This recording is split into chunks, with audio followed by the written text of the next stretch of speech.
Nah, lalu di situ akan ada kegiatan yang namanya gerak menghasilkan panas. Betul ya? Kalau panas menghasilkan apa? Apa? Kalau sudah panas tubuh menghasilkan apa? Nggak usah berat-berat jawabannya ringan aja. Setelah panas tubuh menghasilkan apa? Keringat, ya kan? Teman-teman mah mikirnya yang heboh kali ya. Sehingga jawaban keringat nggak bisa gitu ya. Keringat kan? Lalu di dalam keringat ada apa? Ada air, ada elektrolit, ya kan? Nah, di situ kita perlu mempertimbangkan keseimbangan atau pemeliharaan status cairan dan elektrolitnya itu tadi, gitu ya. Itu perlu kita lakukan. Dan terakhir adalah tentu setiap hasil pemecahan metabolisme energi tadi, yang molekul besar dipecah jadi kecil pasti ada zat sampingan, ya kan? Molekul sedang menjadi lebih kecil, kecil menjadi substrat yang disalurkan, pasti ada produk samping. Produk samping kalau ada di dalam tubuh kita nggak segera dikeluarkan, berbahaya untuk metabolisme lanjutannya gitu. Apa kira-kira produk samping yang akan dihasilkan oleh tubuh kita ketika metabolisme berlangsung? Contohnya apa teman-teman? Asam laktat, apalagi? Dari zat gizi aja, asam laktat itu kan sudah bentuk dari proses yang hanya terjadi pada orang-orang yang bergerak dalam kondisi oksigen tidak tersedia dengan baik begitu. Tapi apalagi kira-kira yang dikeluarkan oleh tubuh kita dari hasil metabolisme zat gizi di tubuh kita? Apa? Ini ilmu gizi dasar, bukan ilmu gizi olahraga. Kira-kira apa? Urea misalnya, ya kan? Hasil metabolisme protein kan urium, hasil akhirnya jadi urea. Urea kalau nggak dikeluarkan di tubuh kita, apa yang terjadi? Keracunan, toksisitas.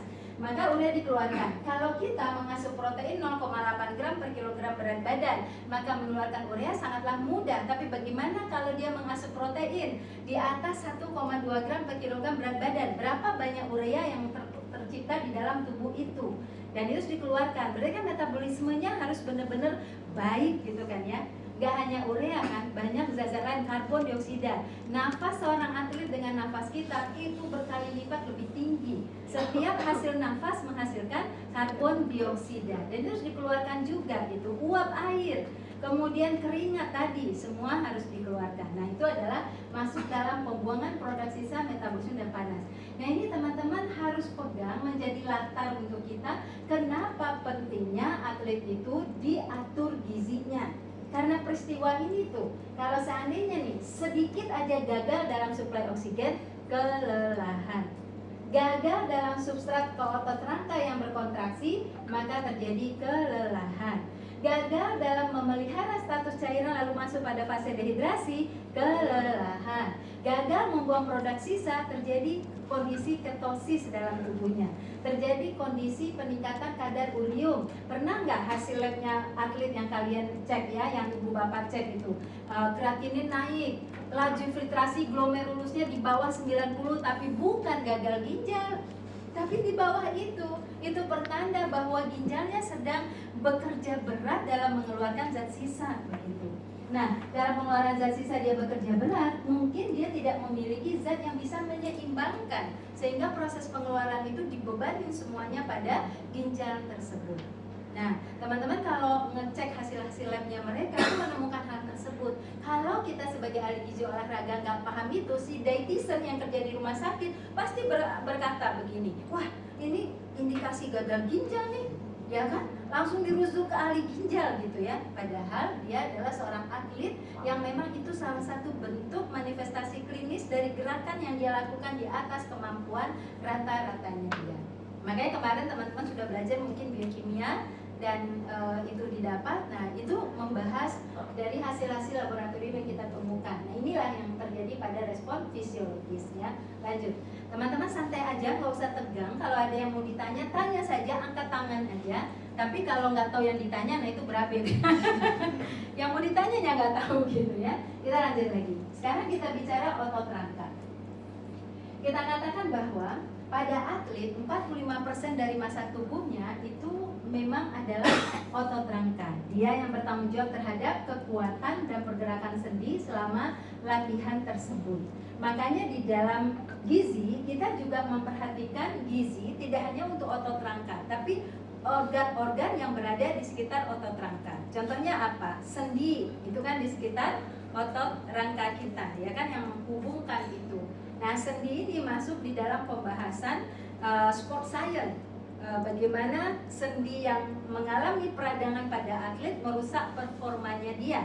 Nah, itu menjadi hal yang kita pertimbangkan ketika semua gizinya sudah sesuai dengan kaidah metabolisme, tapi masih menimbulkan keluhan-keluhan yang berdampak pada cedera. Maka kita lanjut ke sport science berikutnya. Sport science berikutnya apa? Keseimbangan elektrolitnya, kesehatan persendiannya, mencegah peradangan pada persendiannya tadi. Nah, kita harus pahami bahwa semakin besar kapasitas otot itu bergerak, maka semakin tinggilah metabolisme yang terjadi. Metabolisme itu apa? Reaksi kimia dari zat yang dia konsumsi, yang dia asup. Bagaimana karbohidrat menjadi molekul kecil, bagaimana protein, itu kita sebut sebagai metabolisme di dalam tubuh kita. Nah, kalau seandainya metabolisme itu meningkat dengan baik, maka yang terjadi apa? Kita bisa menghasilkan atlet dengan gerakan yang tinggi, dengan kapasitas metabolisme yang tinggi, tapi resiko kesakitannya rendah, performanya optimal, status kesehatannya meningkat. Jadi kalau ditanya nih, apa nih tugasnya ahli gizi nih? Dengan gizi yang baik, kami bisa meningkatkan performanya.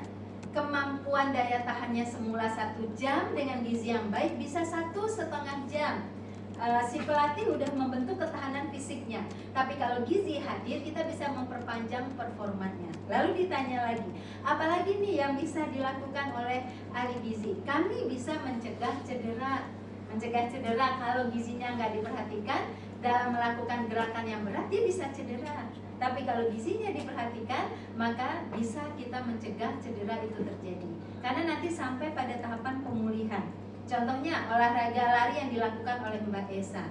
Teman-teman bisa lihat, kalau saya kebetulan di Jakarta, melihat di Jakarta. Kalau teman-teman sore menjelang malam ya pergi ke GBK sana tuh ya, udah kayak tawaf. Kayak tawaf beneran, udah muter gitu ya. Itu muter berapa kali melakukan gerakan begitu di malam hari dengan tingkat intensitas yang tinggi gitu. Kebayang nggak kalau dia tidak bisa melakukan recovery atau pemulihan pada saat itu, maka berikutnya dia akan melakukan gerakan lagi sudah tidak mampu, ya kan? Yang ada adalah tubuhnya bukannya sehat tapi malah menjadi sakit. Nah, apa yang terjadi kalau sudah terjadi sakit keesokan harinya karena pemulihannya tidak bagus? Kekonsistenan berolahraganya akan turun, sehingga dia kemudian berhenti olahraga. Padahal desain besar olahraga nasional mengajak kita kemana? Mengolahragakan masyarakat, terutama di tahun 2045 kalau tidak salah, itu udah berapa persentase masyarakat yang harus berolahraga. Nah, itu kan bagian dari gizi olahraga, ya. Nah, di dalam faktor yang mempengaruhi kemampuan otot itu memang banyak ya. Tidak semata-mata gizi tentunya. Banyak sekali kalau kita lihat di sini bagaimana seseorang memiliki otot dengan luas penampang tertentu, jenis serat otot tertentu, jumlah unit motorik aktif, itu banyak. Maka nggak heran juga sebenarnya atlet ini tuh juga memiliki sesuatu yang istimewa dari awal di tubuhnya. Ya, jadi nggak serta-merta kita ini semua bisa jadi atlet, tidak gitu ya. Nah, namun pada waktu penentuan dia kemana mau dibawa, olahraga mana, nah itulah butuhnya memahami tentang bagaimana kondisi organ yang dia miliki gitu. Jadi kita nggak heran ya kalau ada beberapa orang berlari, anak-anak berlari, dari situ sudah terlihat mana yang memiliki kemampuan di atas rata-ratanya dia di antara berlima itu gitu ya. Nah, itu udah kayak gitu cikal bakalnya ada tuh. Nah, tapi kalau dia nggak dipupuk dengan gizinya, yang seharusnya dia bisa dapat nilai 100, dia hanya bisa dapatkan nilai 70 gitu ya kira-kira. Lanjut lagi. Ini adalah peristiwa pada kontraksi otot. Saya hanya ingin sampaikan aja bahwa peristiwa yang terjadi itu tidak sekedar saya pemain bulu tangkis lalu menggerakkan tangan saya, menggerakkan kaki saya, saya pelari atau saya seorang karate, saya hanya menendang atau melakukan gerakan apa. Tidak begitu. Tapi dari sudut gizi kita memahami ada tahapan yang dilewati. Pertama tentu aktivasi motorik dari sistem saraf di sekitar otot itu tadi. Itu dulu kan yang bergerak. Lalu ada listrik itu artinya energi yang terbentuk sehingga membuat kemudian terjadinya peningkatan kontraksi. Tapi apa yang teman-teman bisa lihat pada peristiwa kontraksi otot ini? Saya sudah kasih garis, saya sudah kasih warna yang merah. Dan kemudian pada nomor 5 coba lihat. Ada pembentukan jembatan silang aktin miosin. Apa yang teman-teman bisa tangkap dengan kata-kata itu?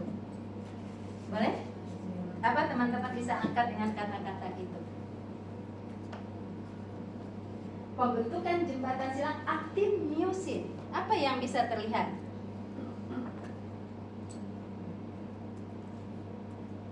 Jawabannya juga sederhana, teman-teman. Teman-teman mungkin mikirnya terlalu hebat, terlalu heboh gitu ya. Apa itu? Aktin miosin. Bukankah itu bagian dari asam amino, protein? Ya, aktin miosin protein. Kita udah paham tuh. Ada kebutuhan protein pada pembentukan jembatan silang. Itu kan rangka utamanya gitu ya. Nah, jadi kita di dalam penentuan kebutuhan jenis apapun olahraganya, protein pasti lebih tinggi dari kebutuhan kita, ya kan? Lalu apa yang saya garis merahin itu? Zat gizi apa di situ? Kalsium. Jadi kalau udah berhadapan dengan atlet untuk rangkanya aja, secara simpel sebelum masuk ke sport science, basicnya aja, pertama kali dari pola makannya kita cek itu, yang kita cek adalah proteinnya naik nggak? Ada beda nggak sama orang normal dengan atlet? Kalsiumnya naik nggak? Ada nggak makanan sumber kalsiumnya? Itu wajib, karena dasar gerak itu adalah melepaskan dan menarik, meretensi, mensintesa kalsium. Dan ada kegiatan jembatan silang aktin miosin itu teman-teman ya. Jadi nanti nggak usah mengassessment terlalu lama, kita sudah tahu zat gizi apa yang akan kita tuju. Dengan atlet yang selamanya asupan proteinnya rendah, teman-teman bisa aja bentuk itu peningkatan bermakna hasilnya. Dengan selama ini kalsiumnya nggak pernah ada asupannya gitu, teman-teman sentuh aja masukkan asupan kalsiumnya, bermakna terhadap performanya dan bermakna juga terhadap mencegah cedera gitu ya. Lanjut. Nah, ini adalah prinsip metabolisme energi. Nanti akan terbentuk ATP dan lain sebagainya. Banyak tidaknya ATP ini terbentuk, itu yang menentukan apakah atlet ini akan punya daya tahan yang panjang atau memiliki daya ledak yang tinggi, tergantung olahraganya. Ada olahraga yang tujuannya adalah untuk mendapatkan daya ledak yang tinggi, tapi ada juga yang tujuannya bukan daya ledak, tapi endurance-nya, ketahanan fisiknya untuk waktu yang lama gitu ya. Nah, oleh karena itu, bagaimana jalur metabolisme energi yang terjadi saat berolahraga untuk menghasilkan ATP ini? Yuk kita lihat satu persatu ya. Nah, pertama, sistem energi kimia untuk otot rangka, ya ini untuk otot rangka, itu ada tiga jalur, teman-teman, 3 jalur ya. Nanti dari 3 jalur ini akan terjadi pada semua atlet, tapi yang kita tentukan mana yang paling dominan pada atlet tersebut. Jadi semua olahraga akan melalui 3 jalur ini, tapi ada jalur yang paling dominan. Nah, nanti jalur yang paling dominan itulah menjadi dasar kita untuk penentuan kebutuhan gizinya mereka, begitu ya. Kita bisa lihat di sini ya, untuk ada yang disebut sebagai CRP, kreatin fosfat ya, ada sistem alaktit ya dan fosfagen ya, ada sistem asam laktasi, ada sistem aerobik ya, banyak sekali sistemnya. Nah, karena ini basic, teman-teman pahami sistem ini, tapi nanti ke atletnya tentu nggak bicara sistem, tapi bicara implementasi dari sistem ini, terjemahannya dari sistem ini. Kita lanjut ya, kita lihat sistem pertama. Pertama adalah fosfokreatin, PCR. Teman-teman, apa itu PCR? Zat gizi apa yang bertanggung jawab pada PCR? Kreatin. Zat gizi apa kreatin? Protein, ya. Jadi kalau bicara PCR kita bicara mungkin teman-teman waktu belajar ilmu gizi dasar taunya protein, asam amino, esensial, non esensial gitu ya. Tidak tahu ada protein-protein lain di dalam tubuh kita. Salah satunya adalah kreatin. Ini adalah protein dalam tubuh kita gitu ya. Ini adalah jenis asam amino yang memang hanya tersimpan di otot. Kreatin ini hanya di otot gitu ya. Letak, makanya kita bisa lihat ya, orang-orang yang diet ketat, ototnya pecah ya, kemudian setelah ototnya pecah penuh massa otot, nanti pas di tes labnya kreatininnya naik. Nah pas kreatinnya naik, si ahli gizi rumah sakit, ginjal nih, kreatinnya naik. Padahal bisa jadi dia nggak ada hubungan ginjal, tapi dia daya tetap, masa ototnya anjlok, turun, akhirnya kreatinnya pecah, gitu ya. Nah ini yang ada di sana. Nah kreatin ini betul protein, tetapi dia energi utama dari otot itu sendiri. Ya dia protein tapi energi utama di otot itu sendiri, dan dia mampu menyediakan energi siap pakai. Jadi teman-teman kalau misalnya lagi tidur dikejar sama masuk maling terus lari bisa panjat pagar, itu siapa yang bicara tuh?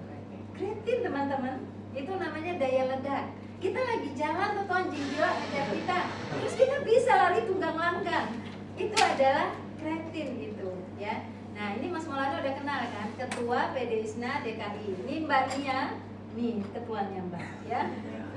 Wajahnya mirip lagi. Enggak ada bercanda ya. Jodoh-jodoh. Ini ada satu yang bisa direkrut ini jadi gitu ya, ada di Jakarta ternyata. Nah kita kembali lagi ya seperti itu tadi. Jadi suatu tenaga ledakan yang kita miliki gitu. Nah tentunya ini akan sangat dipakai untuk olahraga yang memiliki ledakan tinggi gitu. Nah sekarang secara alami dari makanan, kreatin itu ada di makanan sumber protein hewani. Jadi dia nggak ada di nabati, di hewani. Makanya kalau kita menemukan ada atlet vegan, pemenang kemarin di Thailand itu binaraga atlet vegan, pemenangnya hebat gak tuh? Binaraga atlet vegan. Lalu orang semua bertanya, kok bisa? Kan binaraga masuk tenaga ledakan. Waktu dia mau melihatkan ototnya tuh ledakan tinggi yang dipakai adalah kreatin. Dia menggunakan suplementasi. Nggak bisa kalau nggak pakai suplementasi atau fortifikasi dari kreatin itu sendiri gitu ya. Nah, kemudian kreatin ini itu bisa diisi ke otot kita dengan bagus. Jadi kreatin itu memang secara alami di dalam tubuh kita dibentuk dari asam amino yang kita konsumsi, atau dari bentuk kreatin itu sendiri dari makanan, terutama dari daging merah, kreatinnya tinggi gitu ya. Tapi dia itu akan terpelihara baik di otot kita dengan dua syarat. Pertama adalah setiap latihan yang dilakukan selalu diimbangi dengan asupan protein. Nah ini yang kami temukan pada kondisi tawaf di GBK ya. Mereka habis latihan teman-teman, minum pun kadang enggak. Terus kemudian setelah itu langsung pulang makan malam jam 10 dia baru makan karena pulang kantor. Dia makan apa? Nasi goreng, mie ayam, bukan memulihkan proteinnya. Jadi ada masa pemulihan protein. Nanti kita lihat di protein ada namanya BCAA. Itu untuk mengisi kan di dalam pemulihan recovery setelah berlatih itu ada tahapan rehidrasi, ada tahapan pengisian glikogen otot. Nah, kalau pengisian glikogen otot kita bermain di karbohidrat. Kalau rehidrasi kita bermain di air dan elektrolit, dan ada masa meningkatkan protein kembali. Nah, itu masa rebuild-nya itu mengisi protein kembali. Nah, jenis protein yang bisa mengisi secara cepat itu adalah BCAA, isoleucin, leucin, valin. 3 jenis itu kita harus paham ada di makanan mana ketika kita mencari makanan olahraga ya. Itu kita harus baca label, ada nggak isoleucin, leucin dan valinnya dan berapa miligramnya. Yang tertinggi 3 miligram itu mampu mengisi kembali seluruh kreatin ini di tubuh seseorang ya. Nah, dan kemudian juga harus disertai dengan karbohidrat. Nah, ini menarik teman-teman.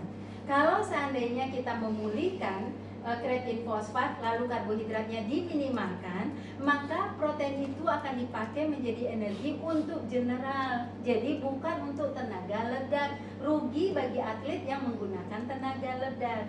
Makanya tidak dibenarkan olahraga apapun atletnya menerapkan diet tanpa karbohidrat. Kemudian lemak justru diturunkan. Kalau lemak diturunkan, jadi kalau misalnya kita ingin membentuk PCR lalu lemaknya masih tinggi, maka pengisian kreatinnya itu akan tidak maksimal. Gitu teman-teman ya. Oke, kita lanjut lagi. Kita lihat lagi. Nah, fosfokreatin ini itu akan diproses melalui enzim kreatin kinase yang memang akan sama mirip kayak enzim laktase. Enzim laktase bisa berproses, bisa memperbanyak diri ketika bahan yang akan diproses tersedia. Kalau dia udah lama nggak konsumsi laktosa, maka nggak terjadi. Sama kreatin kinase juga begitu efeknya. Makanya kalau ada yang tidak pemenuhan proteinnya dalam waktu lama itu sedikit tidak terpenuhi, maka kerja enzim itu pun menjadi tidak maksimal. Nah, jadi kemudian kreatin itu tersedia dalam bentuk suplementasi yang bentuknya adalah kreatin monohidrat. Nah, mungkin kemarin suplementasi sudah ngebahas ya. Nah, ini penyalahgunaan di masyarakat kita kalau di insan olahraga ya. Kadang untuk latihan aja dia pakai. Padahal harusnya kreatin monohidrat ini untuk menjelang pertandingan, untuk mencapai daya tenaga puncak pada satu sesi, bukan untuk pertahanan di waktu latihan ya. Nah, ini dikatakan di penelitian bahwa konsumsi kreatin sebanyak 5-20 gram per hari secara rutin selama 20 hari sebelum musim kompetisi dan menguranginya 5 gram per hari saat memulai kompetisi, itu ada peningkatan jumlah kreatin dan fosfopretin di otot itu ya. Nah, peningkatan itu disertai dengan peningkatan dan performa latihan anaerobik. Jadi untuk apa? Anaerobik, bukan untuk yang aerobik. Sekarang dilari pakai ya kan, itu penempatan yang tidak pas. Kita lanjut lagi. Pindah yang kedua. Itu yang pertama teman-teman PCR. Jadi sampai di sini teman-teman langsung sudah mulai berpikir bahwa oh berarti metabolisme PCR pada siapa nih kejadiannya? Ternyata dia dibutuhkan untuk tenaga ledakan gitu ya. Nah, yang kedua, metabolisme energi yang berlangsung di tubuh kita adalah anaerobik glikolisis. Nah, ini sumbernya adalah glikogen otot. Jadi otot menyimpan simpanan energi dalam bentuk glikogen ya. Kemudian tadi berbentuk kreatin fosfat. Tapi kreatin fosfat hanya dipakai untuk tenaga ledakan. Nah, sedangkan tenaga yang lebih intens, yang lebih panjang durasinya, yang intensitasnya lebih menengah, itu dipakai adalah glikogen. Ada di otot juga dianya, ya. Nah, dia akan diproduksi setelah PCR habis. Setelah PCR habis dia diproduksi. Pada saat perpindahan dari PCR ke glikogen ini waktu dipecah, biasanya tubuh manusia itu, atlet itu belum menghasilkan oksigen dalam jumlah yang cukup. Jadi peristiwa ini yang anaerobik glikolisis setelah PCR itu berlangsung tanpa adanya bantuan oksigen. Jadi nggak ada oksigen pada saat itu. Karena itu baru menit kesekian, kan PCR itu paling 30 detik gitu. Nah, setelah itu langsung sambung glikolisis jantung baru bisa memacu oksigen diproduksi itu menit ketiga. Berarti dalam peristiwa awal ke menit ketiga itu belum ada oksigen ya. Tapi glikogen udah dipecah gitu ya.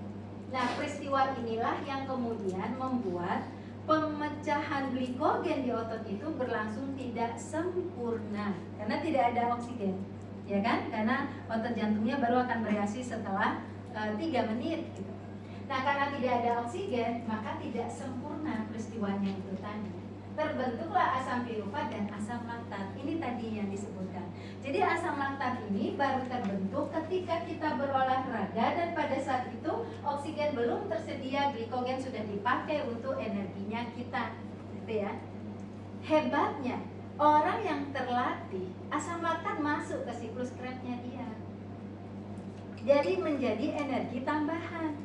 Bukannya menjadi rusak ke badannya, tapi orang-orang atlet yang tidak terlatih, yang latihannya tidak sesuai dengan intensitas yang seharusnya, kemampuan asam laktat masuk ke siklus Krebs rendah, turun. Akhirnya beredar di darah membuat keasaman pada pH darah. pH darah yang asam menimbulkan gejala nyeri, gejala pegel, gejala nggak enak. Itu sering dirasakan oleh orang-orang yang setelah nggak lama nggak berlatih lalu berlatih lagi, dia merasakan peristiwa ini.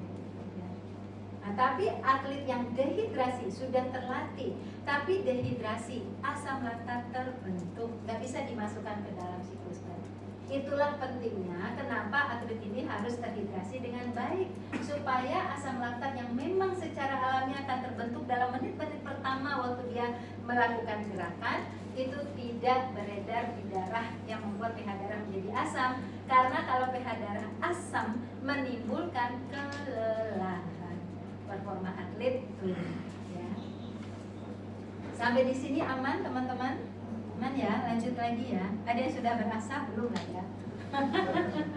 Lanjut lagi aerobik glikolisis. Ya. Nah, setelah selesai dalam waktu 2 menit ya, mulailah tubuh memproduksi oksigen. jantung mulai mengeluarkan oksigen, ya kan? Memompa oksigen. Pada saat itu glikogen otot dipecah sudah dengan adanya oksigen. Maka peristiwa ini adalah peristiwa yang paling bersih. Peristiwa yang paling bersih, tidak ada zat sisa. Dan peristiwa ini akan bisa menghasilkan energi 20 kali lebih tinggi dibandingkan energi yang dihasilkan oleh glikogen yang berlangsung secara anaerobik. Nah, ini sebenarnya yang kita mau tuju. Jadi kalau teman-teman pernah dengar kata karbohidrat loading, nah ini dia. Tujuannya untuk glikolisis aerob ini, bukan ya anaerob. Tetapi siapakah yang bisa melakukan ini dengan baik adalah atlet yang memiliki otot jantung yang bagus. Nah itu dia, otot jantung yang bagus. Oleh karena itu ketika teman-teman memberikan makanan, maka syarat makanan itu adalah makanan yang bersahabat untuk jantungnya. Nah kalau kita bilang bersahabat untuk jantungnya misalnya, kalau ada 3 protein, ada ayam, daging sapi, ada ikan, teman-teman pilih mana?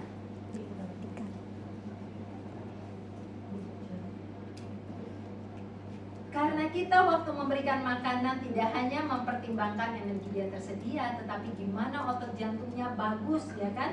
Karena kita tahu yang bisa menghasilkan aerobik sampai 20 kali lipat lebih tinggi energinya memiliki ketahanan jantung dan paru yang baik. Ketahanan jantung dan paru baik akan didapat dengan latihan endurance. Tetapi makanan menjaga ketahanan jantung itu tidak menimbulkan tidak menimbulkan kerusakan.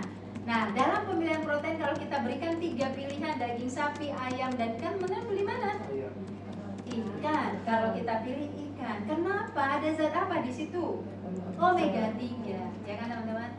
Berarti penting kan omega 3 itu assessmentnya dalam dietary history. Selain tadi protein harus kita munculkan, kalsium kita munculkan, yang ketiga apa kita munculkan? Omega 3 yang pada umumnya di asupan protein, di asupan atlet kita rendah. Itu dasarnya teman-teman. Kenapa teman-teman akan cek? Ada atlet, coba Pak silahkan diceritakan apa yang dimakan dari pagi sampai malam. Di kepala kita sebagai ahli gizi olahraga, pertama ngecek adalah proteinnya gimana ya, kemudian kalsiumnya gimana ya, kemudian omega 3-nya gimana ya. Nah ketika teman-teman bicara tentang proteinnya gimana, apa dasarnya tadi yang bagaimana otot berkontraksi yang tadi saya sampaikan. Kalsium, bagaimana otot berkontraksi. Omega 3, bagaimana untuk menghasilkan 20 kali lipat lebih tinggi energinya. Itu harus berasal dari ketahanan jantung dan paru yang baik. Tapi kemudian tadi teman-teman bisa lihat ya, untuk menghasilkan asam laktat tidak menjadi bumerang di tubuhnya, itu harus memperhatikan cairan. Jadi sama aja kok Bu Rita, enggak atlet pun kita zat gizinya karbohidrat, protein, lemak, vitamin, mineral, air, kan begitu ya. Tapi untuk atlet itu ada dasarnya. Nah ini yang teman-teman harus miliki keilmuan ini untuk bisa bergening, untuk bisa nanti menaikkan anggaran dan sebagainya. Jadi dasar ini yang dijadikan buat meyakinkan mereka. Dan atlet sekarang pintar-pintar. Kenapa memangnya harus itu? Nah itu jawabannya. Jawabannya adalah dari apa yang saya sampaikan. Kenapanya? Ya ini jawabannya. Kita lanjut. Waktu teman-teman mengevaluasi pun, ketika kita menemukan ada atlet yang performanya tidak bagus dan sebagainya, sama, ini dasarnya teman-teman analisa lagi zat-zat tersebut ya.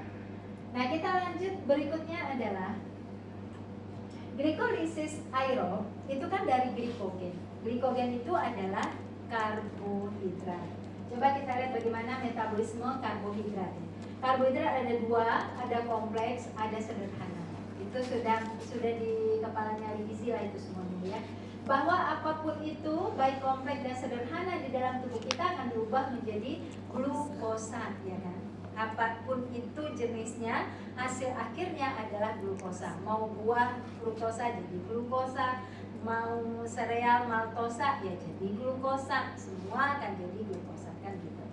Nah kemudian glukosa ini untuk atlet dia punya peran besar ketika dia berada pada organ hati dan organ otot. Nah itu dia. Kalau organ otot bentuknya apa? Glikogen, ya kan?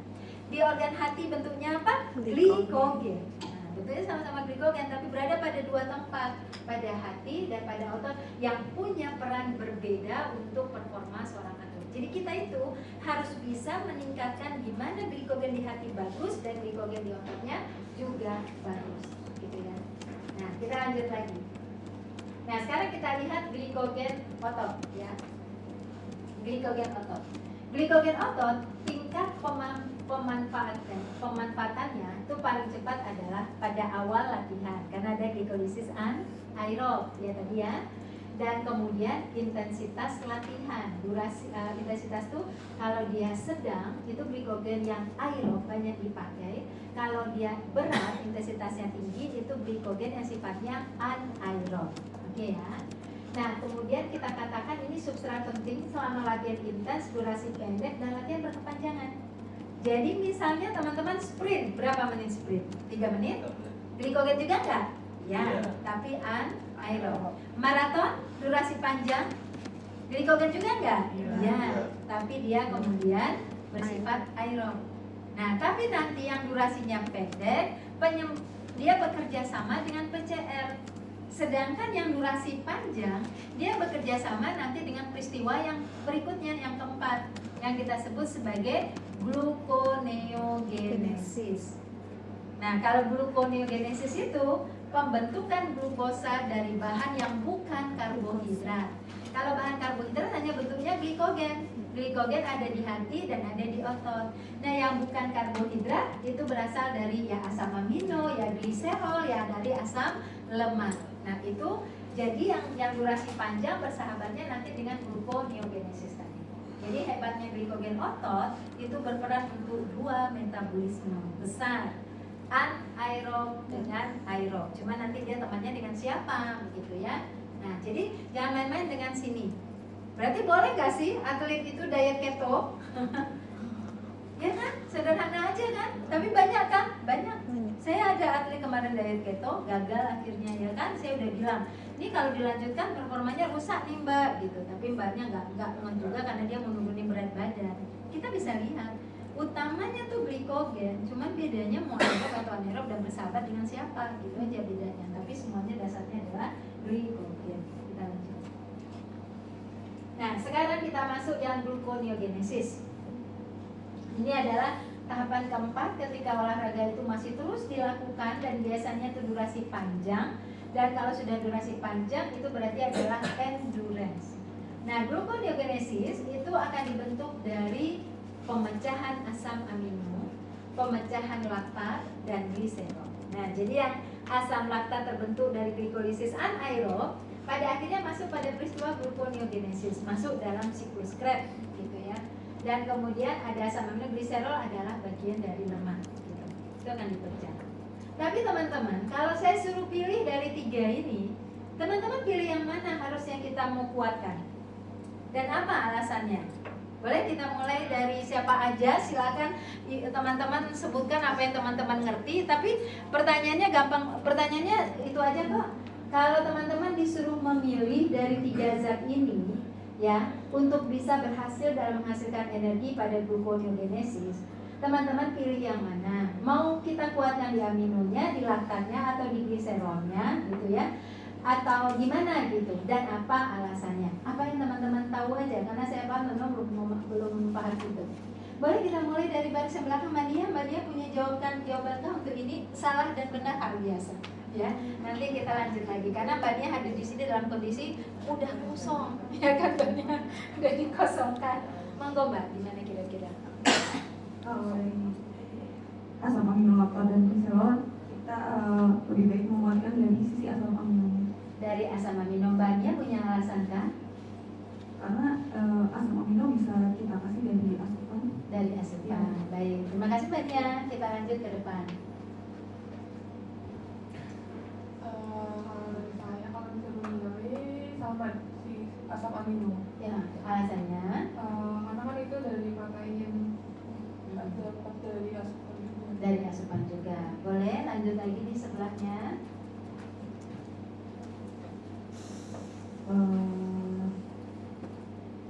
Selain asam amino mungkin ya Bu? Ya. Boleh bebas kok mau ikutan asam amino sama-sama mau jamaah bebas Selain ya. asam amino, gak tahu kenapa pikirannya kalau yang terkait protein itu takut ototnya nyusut. Iya. Jadi nggak mau asam amino nggak takut itu ya Mbak? Iya oke baik. Tapi akhirnya ada 2 pilihan kalau Mbak jadinya yang mana dong? gliserol. Gliserol, oke, baik, lanjut. Oh, mestinya ada nantek atau pakai itu di sini ya. Iya. Teman-teman segera aja, yuk bikin pakai kertas ini tulis di depan namanya. Yuk, tempel aja di depannya. Nah, bisa dilipat kayak gitu loh. Ya, diberi kayak gitu. Enggak sambil. Kalau saya sih sama amino, karena amino kan bisa didapat dari makanan, terus kalau di ikan itu harganya lebih ekonomis, cuma ditemukan itu aja. Oke, baik. Lanjut lagi di depan ya. Terima kasih. Kalau menurut saya itu asam amino yang jelas. Satu karena bisa didapatkan dari asupan langsung, juga bisa dibentuk oleh tubuh dan juga banyak digunakan di semua proses tadi sistem. Oke, baik. Lanjut lagi. Untuk ini saya membeli asam amino karena asam amino yang kembali lagi pemenuhannya bisa dari makanan itu sendiri. Terus kemudian untuk pada atlet itu ketika atlet itu berolahraga itu kan adanya pemecahan otot. Nah jadinya konsumsi asam amino ini kan sebuah protein yang dimana nanti harapannya atlet itu dapat lebih cepat recovery-nya gitu untuk pemenuhan protein itu sendiri. Baik, oke. Yang sebelah kanan nanti soalnya beda lagi ya, jadi nggak usah jawab yang kanan. Saya kasih yang kiri aja gitu ya. Teman-teman, gliserol itu dari makanan. Gliserol itu adalah hasil metabolisme dari lemak.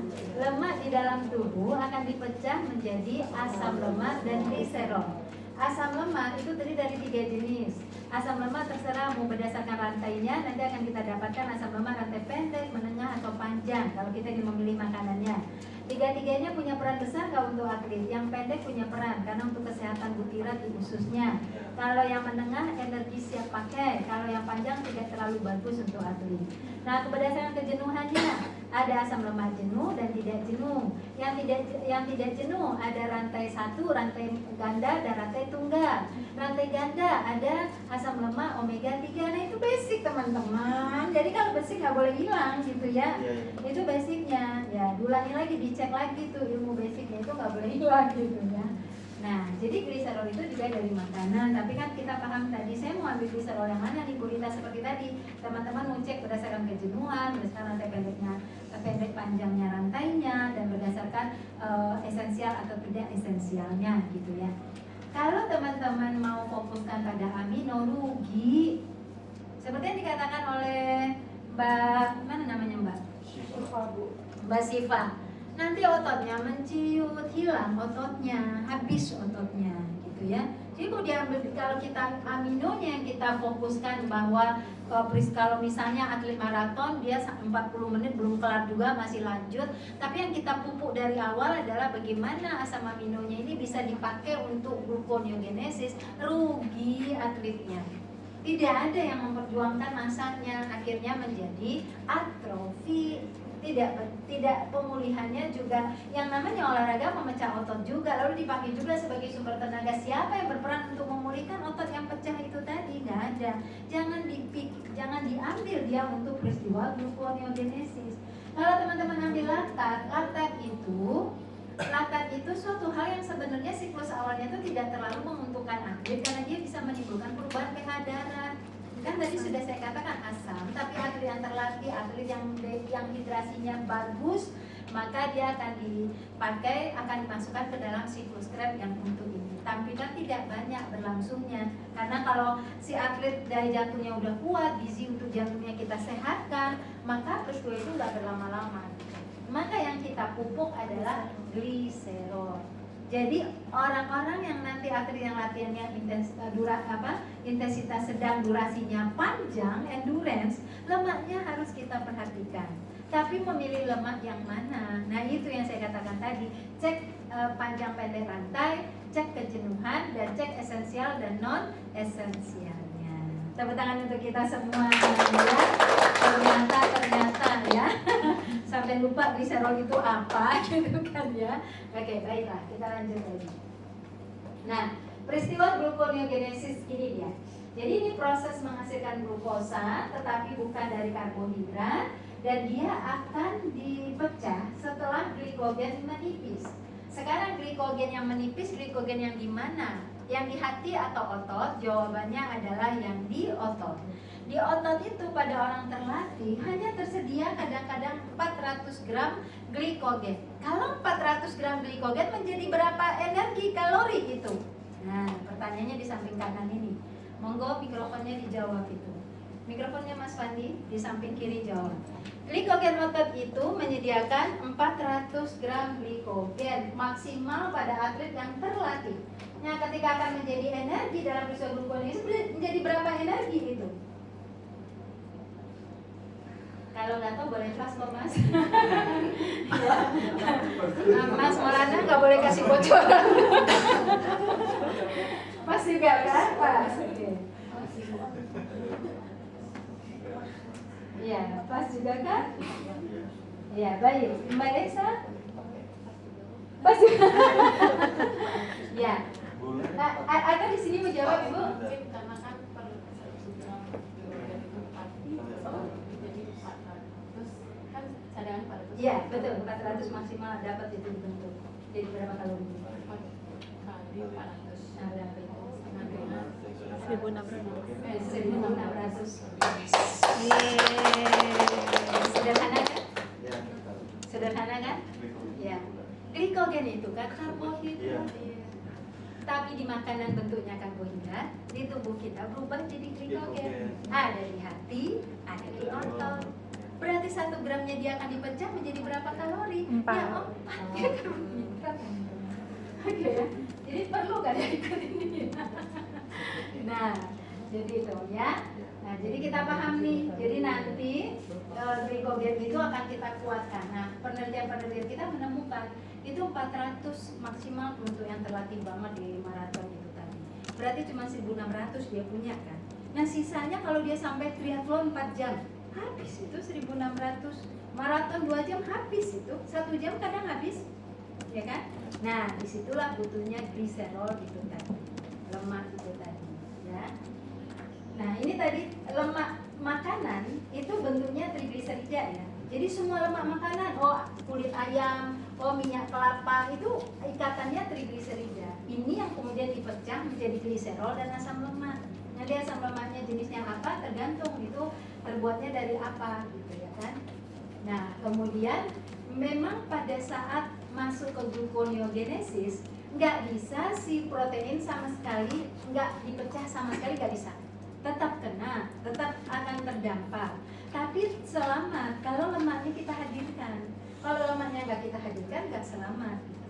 Nah, ketika dia ikut terpecah sedikit, maka pada saat dia dipecah dia menghasilkan asam amino bebas yaitu alanin. Nah, alanin ini nanti akan dibawa ke hati, dikonversi menjadi bentuk glukosa. Nah, ini akan terjadi, tapi jangan ini yang dominan. Kalau ini dominan, habis tuh masa otot si atlet kita, ya. Lanjut lagi. Nah, sekarang kita lihat ke lemak itu sendiri. Gimana kita menghadirkan lemak? Lemak itu bentuknya adalah trigliserida, ya, yang ada di 2 tempat, ya. Jadi lemak di tubuh kita ada 2 tempat, ada di bawah sukutan dan ada di darah.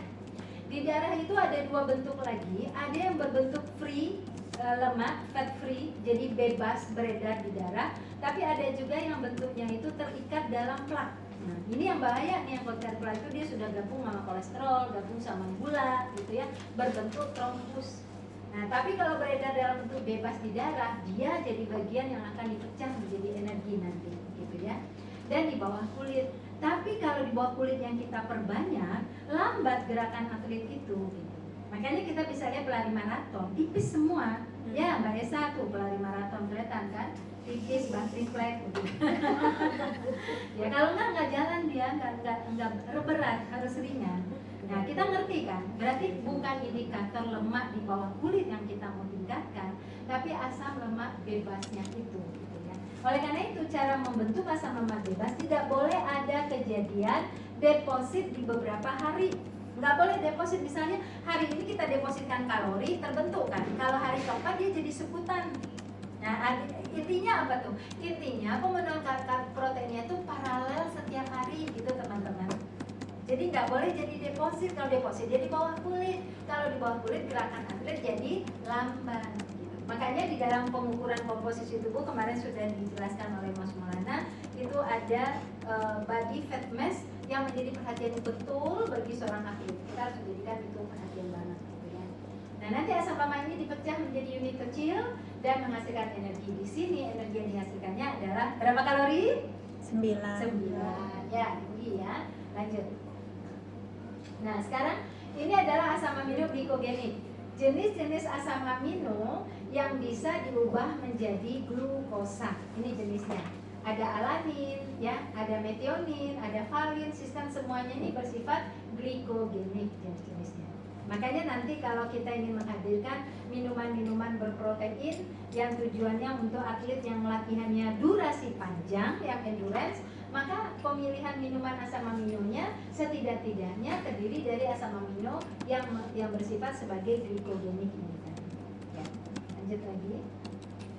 Nah, ini mari kita lihat ya tentang PCR dan tentang kesimpulannya PCR dan kemudian tentang anaerobik metabolisme dan long term energi aerobik metabolisme.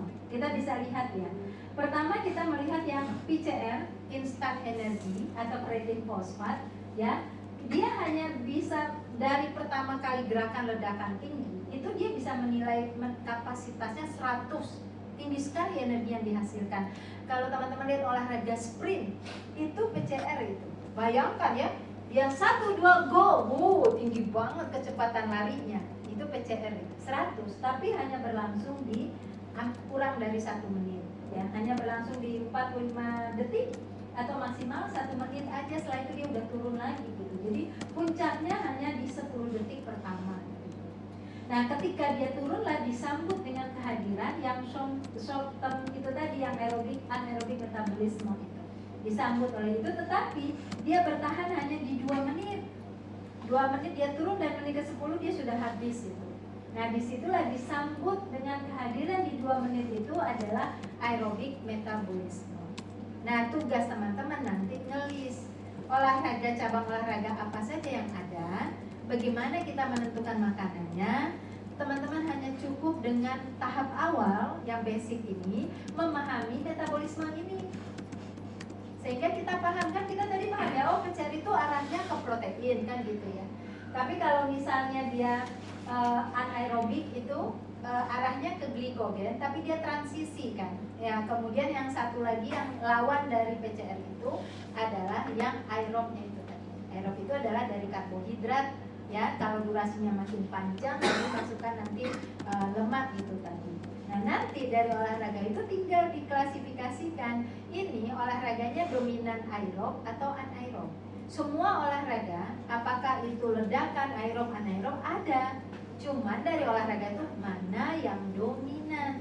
Yang dominannya itulah teman-teman harus fokus pemenuhan kebutuhan gizinya dari yang dominan. Jadi akan berbeda nanti berdasarkan jalur metabolisme. Tapi nanti kalau tingkat advance, teman-teman akan belajar per cabang olahraganya kalau udah tingkat advance nanti. Kalau ini kita baru mengklasifikasikan berdasarkan basic metabolismenya. Ya, lanjut. Nah, kesimpulannya kita bisa lihat teman-teman, kalau misalnya yang menggunakan PCR tinggi itu adalah dari lari ini 100 meter, itu PCR-nya tinggi.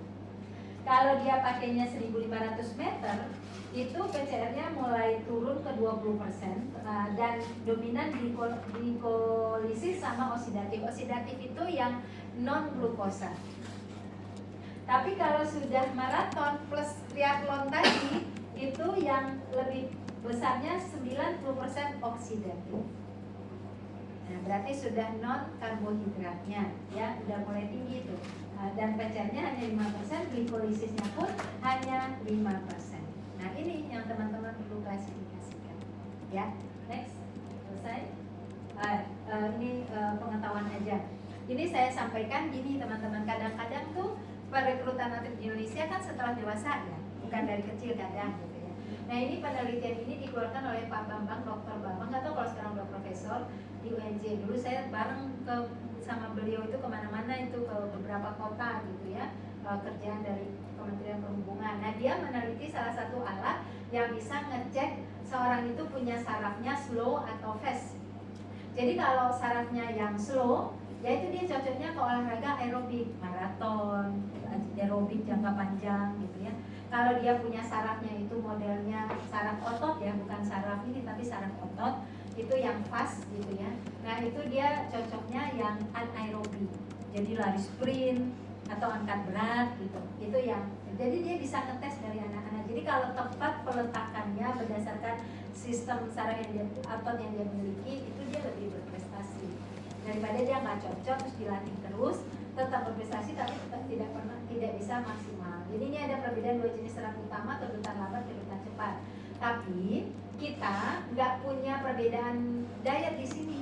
Jadi mau dia masuk kedutan lambat atau cepat ya sama syaratnya. Tapi ini kan jadi pertimbangan kita. Kalau seandainya prestasinya nggak cepat naiknya dari asuhan gizi yang kita pakai, kita tuh punya cara-cara untuk melihat keterbatasan. Salah satunya hasil analisa kita adalah mungkin dari dari saraf otot yang dia miliki seperti apa. Dan alatnya udah ada. Itu yang di penelitian di Bangladesh sebagai tambahan pengetahuan aja buat teman-teman. Lanjut.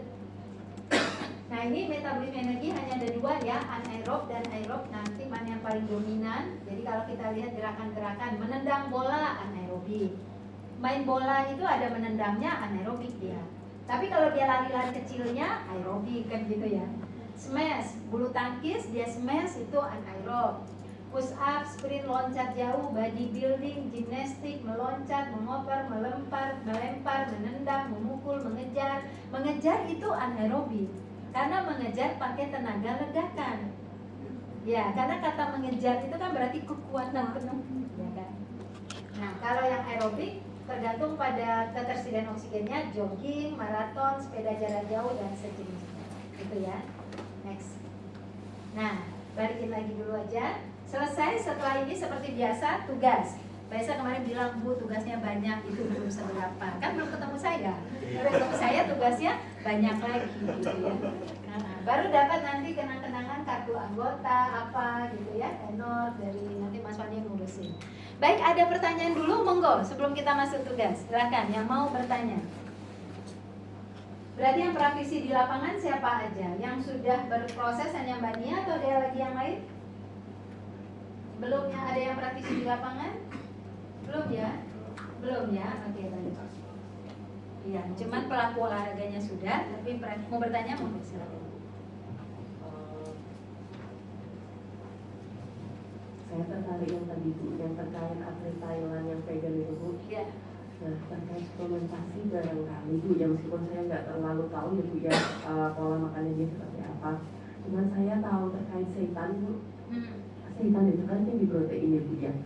Nah, menurut pandangan Ibu, kalau misalnya ada atlet vegan terus kita kasih pangan alternatif seitan itu gimana Bu? Yang sejauh yang saya tahu itu tuh kalau misalnya saya cari info di internet itu 3 ons itu kurang lebih ada 15 sampai 21 gram proteinnya. Nah, itu menurut Ibu gimana? Ya. Baik. Di dalam piramida pemenuhan makanan atlet nanti ada urutannya adalah real food. Kenapa real food tetap menjadi piramida terbesar? Karena kebanyakan makanan-makanan yang sudah diolah terkadang bisa menjadi doping. Nah, itu yang harus dihindari. Ya kan, makanya kenapa kalau Persatuan Doping selalu menganjurkan kepada ahli gizi kembalikan ke real food. Tapi keterbatasan real food itu banyak, ya kan, apalagi pada saat kita butuh protein tinggi tapi kita nggak butuh energi tinggi misalnya, kita nggak butuh lemak yang tinggi dan lain sebagainya. Nah, lanjutlah piramida kedua, functional food atau makanan olahraga. Jadi makanan yang berfungsi khusus untuk olahraga. Nah, tadi merek tadi Ibu kurang paham apakah itu termasuk yang kategori kedua atau kategori ketiga. Kalau kategori ketiga itu suplementasi. Nah, kalau suplementasi bentuknya nggak makanan lagi. Dia bisa berbentuk pil, bisa berbentuk tablet, dan dia itu hanya terdiri dari kadang 1-2 jenis yang dia itu hanya tujuannya memenuhi yang kurangnya gitu ya. Tapi tidak berperan sebagai functional food. Kalau functional food itu makanan yang diproses secara khusus sehingga memiliki fungsi yang lebih tinggi dari sekedar real food. Kalau suplementasi yang mengisi yang kurangnya, begitu. Itu beda kedudukannya ya. Nah, jadi itulah piramida yang boleh kita terapkan kepada atlet. Jadi sah-sah aja makanan tadi kita pakai, tapi kedudukannya kita mau taruh di mana gitu. Tapi yang jelas Kalau pakai real food aja, itu memang kalau untuk waktu pendek juga tidak juga sulit kita lakukan gitu ya. Kecuali dia dari masa pemusatan pelatihan sudah dipindah ahli gizi. Jadi kekurangan-kekurangan dia pada saat akan bertanding nggak tinggi lagi. Jadi dari food aja bisa. Tapi kalau kita baru ketemu dia 3 bulan sebelum kompetisi misalnya, wah itu agak sulit ya. Sehingga kita harus menghadirkan itu. Nah kalau angkanya cuma 15 gram di dalam makanan olahraga itu masih kecil sebenarnya. Di makanan olahraga tuh kita bisa dapatkan yang 27 gram kayak whey protein. Nah itu 27 gram kandungan proteinnya dengan kalori hanya 150 misalnya. Jadi sangat boleh. Oleh karena itulah saya selalu katakan kalau kita sudah berkecimpung di gizi olahraga, kita harus mengerti label-label makanan. Karena itu yang menjadi salah satu rekomendasi kita dalam pemenuhan. Bahkan di dalam kita bekerja di klub-klub olahraga pun mereka akan tanya apa saja daftar makanan yang kami beli yang bisa diakses oleh mereka kapanpun dimanapun yang tanpa disiapkan di tempat pelaksanaan makanan banyak. Salah satunya adalah bentuk-bentuk seperti itu. Namun teman-teman, ketika memilih produk-produk seperti itu, kewajiban kita adalah ngecek pertama kali adalah izin BPOM, itu wajib. Karena banyak produk serupa izinnya FDA. Nah kalau FDA kadang-kadang nggak sesuai untuk orang Indonesia, jadi kita harus mengacu kepada BPOM. Setelah dicek di BPOM, kita cek ingredient dulu. Ingredient itu menentukan apakah bahan yang digunakan memang bahan real atau bahan fortifikasi atau bahan apa. Kalau kita menemukan dari beberapa produk kita temukan yang bahannya adalah bahan real, itu lebih bagus kita pilih dari bahan forti gitu. Ya, ingredient kita baca. Terakhir baru kita baca komposisi gizi. Kita butuh berapa tambahannya? 15 gram, 27, 28 atau berapa? Baru kita cek di komposisi supaya kita menentukan kita akan kasih 1 saji atau 2 saji. Tapi bahan dasar dari komposisi itu sangat menentukan. Contohnya, proteinnya 27 gram. Bahan dasarnya adalah dari susu. Itu real. Tapi kemudian proteinnya 27. Bahan dasarnya adalah asam amino, leusin, isoleusin. Itu bukan real, itu diambil dari zat yang komponennya menyerupai asam amino, gitu loh. Itu dilihat, ya kan? Nah, terus dicek itu tadi. Jadi ada keputusan-keputusan kita nanti untuk melihat bagaimana efektivitas penggunaannya dari sudut dia kebiasaan makannya kita bandingkan, kemampuan laksananya, budgetnya dan lain sebagainya. Ya, gitu. Baik, ada lagi yang mau bertanya? Ya, silakan. Boleh mikrofon. Bertanya Bu, ini kan Bu, olahraga kan tadi ada yang aerobik dan aerobik. Nah, bagi kan ada beberapa tadi kayak Ibu sahabat, Ibu bilang tadi kayak sepak bola kan tuh gabungan ya Bu ya. Nah, kayak marching band pun gabungan ya Bu ya, ada yang angkat berat itu sambil jalan yang jauh tuh ya Bu ya. Nah, untuk olahraga yang gabungan antara anaerobik dan aerobik itu kira-kira yang mendominasi untuk makanan itu lebih cenderung kemana Bu? Apakah lebih proteinnya atau tetap lemaknya agak ditambahkan juga gitu? Ya. Oke, baik. Nah nanti kalau yang benar-benar persis sama kekuatannya, nanti ada pemenuhan kebutuhan yang kita sebut sebagai pemenuhan kebutuhan untuk olahraga modifikasi atau kombinasi. Olahraga kombinasi, bukan modifikasi, kombinasi. Ada. Nah, tapi sebenarnya kebanyakan olahraga dia punya yang paling dominannya apa. Tapi pada saat kita nggak mampu menentukan dominan, kayaknya sama banyak nih gitu. Kita ambil yang nanti tabelnya yang kombinasi. Ada. Kayak maksudnya itu jalan sambil makan terus pagi kombinasi kan Bu. Iya. Kalau bola terus masih ada yang lari aja. Iya. Betul. Ya. Oke. Kita lanjut. Oke, teman-teman selesai tanya jawab. Segera dikerjakan ini, tapi yang